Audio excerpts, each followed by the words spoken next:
amal yang tetap menyertai seorang mukmin walaupun dia sudah mati, dicabut malaikat maut nyawanya, masuk dia ke liang lahat, dimakan cacing tanah, tapi amalnya tetap mengalir. Dalam hadis ini ada 7 yang tetap mengalir. Bagi yang mencatat, anak-anak sekolah, 7 amal tetap mengalir setelah mati menghadap Allah Subhanahu wa ta'ala. Yang pertama, ilman 'allamahu wa nasyarahu, ilmu yang diajarkan dan disebarkan. Cobalah tengoknya adilnya Nabi Muhammad SAW. Seandainya Nabi mengatakan yang mengalir itu hanya ilmu yang diajarkan, betapa sedihnya kita yang bukan buya, bukan kiai, bukan tuan guru, bukan alim ulama, bukan profesor doktor, bukan buya. Kami tak pernah mengajar, tapi di situ dibuatnya 2. Allamahu wa nasyarahu. Bukan mengajar saja, tapi ada satu lagi, nasyarahu.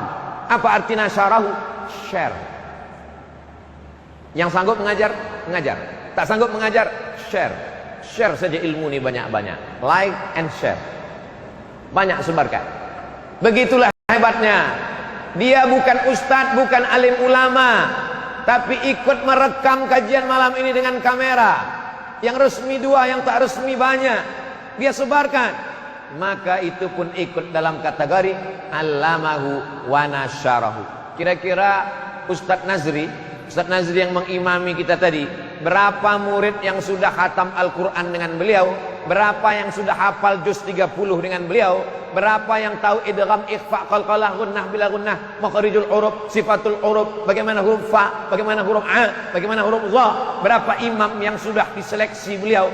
Berapa imam yang lulus fit and proper test kabupaten kota Pekanbaru musabaqah tilawatil Quran? Allamahu wa nasyarahu.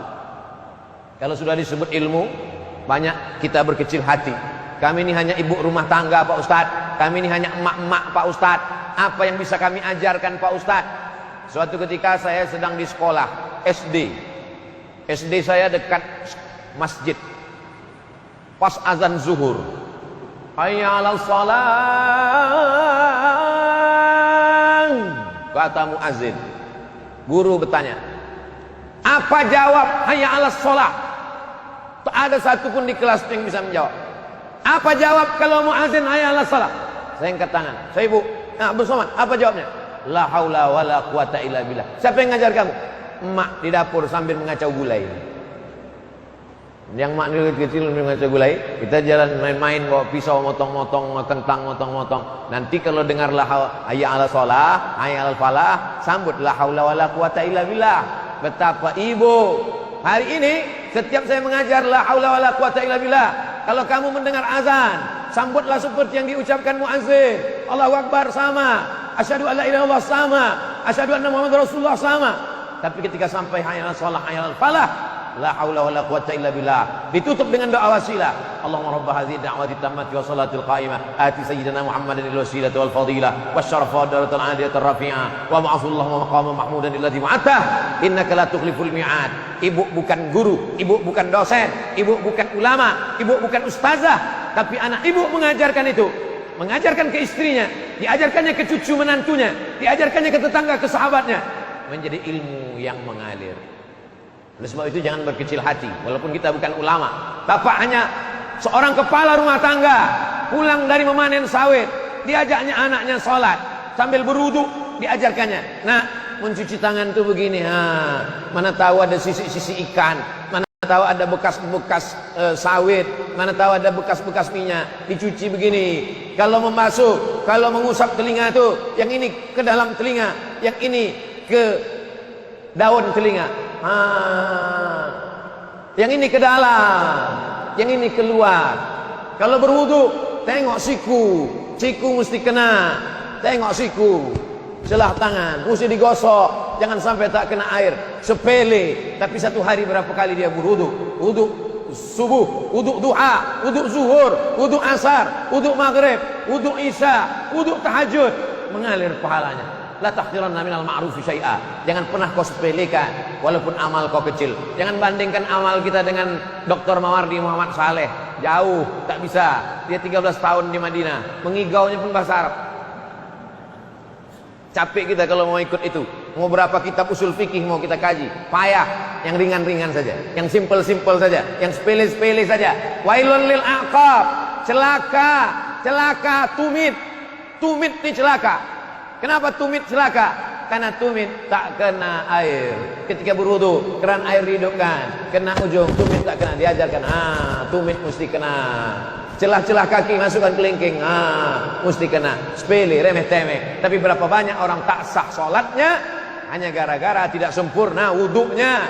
Bapak mengajarkan anak kencing jongkok, kakinya ditekuk, supaya apa? Supaya kantong air seni, air kencingnya kempis, habis keluar semua, menetes, setetes dua tetes, batal wudunya, batal sholatnya. Sepele, remeh-temeh. Tapi dia menjadi amal jariah. Maka yang pertama yang bisa menyertai kita walaupun sudah mati, ilman allamahu wa nasyarahu. Yang kedua, waladan salihan tarakahu, anak yang soleh. Anak soleh. Kenapa anak nomor dua? Karena banyak orang tak punya anak, berkecil hati, dihibur Allah Ta'ala. Kau boleh tak punya anak, tapi kau punya ilmu. Kau boleh tak punya anak, tapi kau punya buku. Kau boleh tak punya anak, tapi kau punya kitab. Maka ada ulama namanya Syekh Abdul Fattah Abu Ghuddah, menulis kitab Al-Ulama Al-Uzzab Alladzina Asarul Ilma Ala Zawaj. Ulama-ulama yang seumur hidupnya tak menikah karena lebih mengutamakan ilmu daripada menikah. Di antaranya Imam Nawawi. Sekarang orang kalau membaca kitab Al-Azkar, Imam Nawawi. Riyadhus Shalihin, Imam Nawawi. Raudhatul Talibin wa Umdatul Muftin, Imam Nawawi. Baca Sahih Muslim, tak paham isinya, baca syarahnya Al-Minhaj, syarah Sahih Muslim Ibn Al-Hajjaj, Imam Nawawi. Membaca kitab fikih, fikih dari sejak masa Imam Syafi'i tahun 204, Imam Syafi'i abad ketiga, abad keempat, abad kelima, abad keenam, abad ketujuh, 500 tahun mazhab Syafi'i berkembang macam-macam. Datang seorang ulama, direvisinya mazhab Syafi'i. Pendapat yang dhaif dia buang, pendapat yang bagus dia ambil. Maka ditahzibnya mazhab Syafi'i. Ditulisnya kitab Al-Majmu' Syarah Al-Muhadzab yang ditulis oleh Imam Nawawi. Meninggal tahun 676. Jarak dia dengan Imam Syafi'i 204 ke 676. 204, 3, 4, 5, 6. Hampir 500 tahun jarak dari Imam Syafi'i kepada Imam Nawawi. Imam Nawawi tak punya anak, tapi sampai hari ini nama Nawawi tetap disebut orang di berbagai negeri, dari mulai Mesir. Jangan berkecil hati tak punya anak. Ini berapa banyak orang meneteskan air mata mengadu, Buya, saya tak punya anak. Kenapa tak punya anak? Belum nikah. Nah, nikahlah. Ilman 'allamahu wa nasyarahu. Yang kedua, waladan salihan tarakahu. Begitu hebatnya Nabi SAW. Anda yang pertama tadi langsung Nabi katakan anak yang soleh, orang langsung down, orang langsung jatuh. Nabi hibur, ilmu dulu. Karena ilmu semua orang bisa berilmu, tapi anak tak semua orang bisa punya anak. Maka yang sudah punya anak alhamdulillah, yang belum punya anak al-kasbu wal ikhtiar. Ikhtiar, makan kurma muda, makan jus toge, makan pokat, makan semangka, makan kacang tanah, kacang hijau, kacang merah, kacang segala kacang dimakan. Tak ada yang sulit bagi Allah. Innama amruhu idza arada syai'an ayakula lahu kun fayakun. Semua orang mengatakan istrinya sudah mandul, tak akan mungkin punya anak. Diponis orang sekampung mengatakan mandul, tak akan mungkin punya anak. Apa yang terjadi? Umur 99 tahun, Ibrahim alaihissalam mengandung istrinya Hajar. Hajar mengandung, melahirkan anak Ismail. Umurnya 86 tahun. 86 tambah 13, 13 tahun umur Nabi Ismail. Lahirlah Ishak dari istri tua yang sudah diponis tak akan mungkin punya anak, bisa punya anak. Oleh sebab itu jangan pernah berkecil hati. Allah Ta'ala punya kuasa. Kalau sudah tua tak juga punya anak, husnuzan sama Allah. Mungkin kalau kau punya anak, anak itu pula menyebabkan kau masuk neraka, karena dia sabu-sabu, narkoba, LGBT, perbuatan virus HIV/AIDS, melakukan perbuatan umat Nabi Lut, macam-macam. Husnuzan kepada Allah. Ada yang lebih tinggi makomnya daripada solat tarawih, ada yang lebih hebat daripada solat tahajud, ada yang lebih hebat daripada jihad fisabilillah. Apa dia? Ridho, menerima ketetapan Allah Subhanahu wa taala. Nikah sudah, makan obat sudah, pijat refleksi sudah, totok segala totok sudah, berbagai macam usaha sudah, tak juga menghasilkan. Berarti Allah ingin menempatkan engkau lebih hebat dari punya anak soleh. Apa dia? Ridho, menerima ketetapan Allah Subhanahu wa taala. Man lam yarda bi qada'i Siapa yang tak ridha menerima takdirku, walam yasbir bibalai, siapa yang tak sabar menerima ujianku, falyatlub rabban siwaya, carilah Tuhan selain aku. Mau kemana kita mencari Tuhan selain Allah Subhanahu wa taala? La ilaha illallah, la ma'budu bihaqqin illallah. Tak ada yang berhak sebenar-benar disembah kecuali Allah Subhanahu wa taala. Jadi yang punya anak, didiklah anak dari mulai TK, Quran, SD, Quran, PAUD, Quran, SMP, Quran, SMA, Quran, SMK, Quran. Adapun kuliahnya terserah dia mau jadi apapun, yang penting waladan salihan tarakahu, meninggalkan anak-anak yang soleh.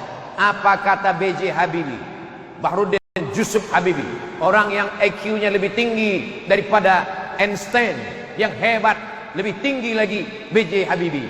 Tapi di akhir hayatnya apa kata dia? Kalau bolehlah aku kembali muda, kalau bolehlah waktu itu berlalu, itu bisa mundur lagi, aku akan belajar agama Islam. Dia tetap ahli pesawat, tapi dia belajar agama Islam. Tapi mantan presiden kita B.J. Habibie itu hebat. Walaupun dia bukan ahli agama Islam, tapi berapa perjuangan dia untuk Islam. Ikatan Cendekiawan Muslim Indonesia, slogan Imtak dan Imtek. Imtak iman dan takwa, Iptek ilmu pengetahuan dan teknologi. Dialah yang menggelorakan otak boleh Jerman, hatinya tetap Makkah, hatinya tetap la ilaha illallah Muhammad Rasulullah sallallahu alaihi wasallam. Ustaz anaknya kuliah di mana? Sains Teknologi, jurusan komputer. Muhammad Mustafa A'zami, MM A'zami, mendapat gelar doktor dari Cambridge University, Inggris, membela Islam dari serangan-serangan orientalis. Tapi anaknya tidak jurusan hadis, anaknya bukan jurusan tafsir, anaknya bukan jurusan usul fikih, anaknya belajar komputer di Amerika. Lalu orang pun komen, masa anak profesor ahli hadis belajar di Amerika? Dia memang belajar komputer, tapi yang dia buat apa? Dia menjadi seorang programmer. Dulu orang kalau mau mencari hadis, buka Sahih Bukhari, tak dapat. Buka Sahih Muslim, tak dapat. Buka Sunan Abi Daud, tak dapat. Buka Sunan Nasai, tak dapat. Buka Sunan Tirmizi, tak dapat. Buka Sunan Ibnu Majah, tak dapat. Buka Muwatta Malik, tak juga ada. Buka Sunan Ad-Darimi, tak juga ketemu. Buka Musnad Ahmad bin Hanbal, tak juga ketemu. Tutup kitab, hadis tak dapat, debunya dapat. Tapi begitu programmer membuat program Alfiyah 1000 kitab dalam satu CD, satu flash disk, awal dulu dalam bentuk CD Alfiyah, lalu kemudian berkembang menjadi Syamilah, awalnya 3 giga, melompat menjadi 20 giga, menjadi macam-macam sampai tera. Akhirnya orang sekarang tinggal klik, ketemu hadis, copy paste. Berapa anak-anak muda kita yang bukan jurusan tafsir, bukan jurusan hadis, tapi waladan sholihan, dia tetap soleh. Pakaiannya memang bukan pakaian ustaz, dia tidak pakai jubah, dia tidak pakai koko, bajunya biasa saja, tapi isi di dalamnya komputer yang untuk memudahkan umat Islam belajar agama Islam. Sekarang orang kalau mau baca Quran, tebal sekali. Quran, isinya Quran, tajwid, tafsir, asbabun nuzul. Quran, tajwid, tafsir, asbabun nuzul, tebal sekali. Saya menantang anak-anak Kabupaten Kampar, anak-anak muda yang kuliah di UIN, di Fakultas Sains Teknologi. Coba kalian buat Quran digital, cukup dengan satu barcode, satu ayat. Bisa tak kalian buat satu barcode, satu ayat? Ketika Quran ini diklikkan barcode-nya, klik langsung keluar suara Ustadz Nazri. Bismillahirrahmanirrahim. Tak pula bisa mirip. Bisa tak kalian buat? Daripada dia baca tafsir tebal tak tentu arah, cukup dengan satu barcode, diklikkan langsung keluar suara Ustadz Nazri. Kalau kebetulan ayat itu tentang fikih, langsung keluar penjelasan Dr. Mawardi Muhammad Saleh.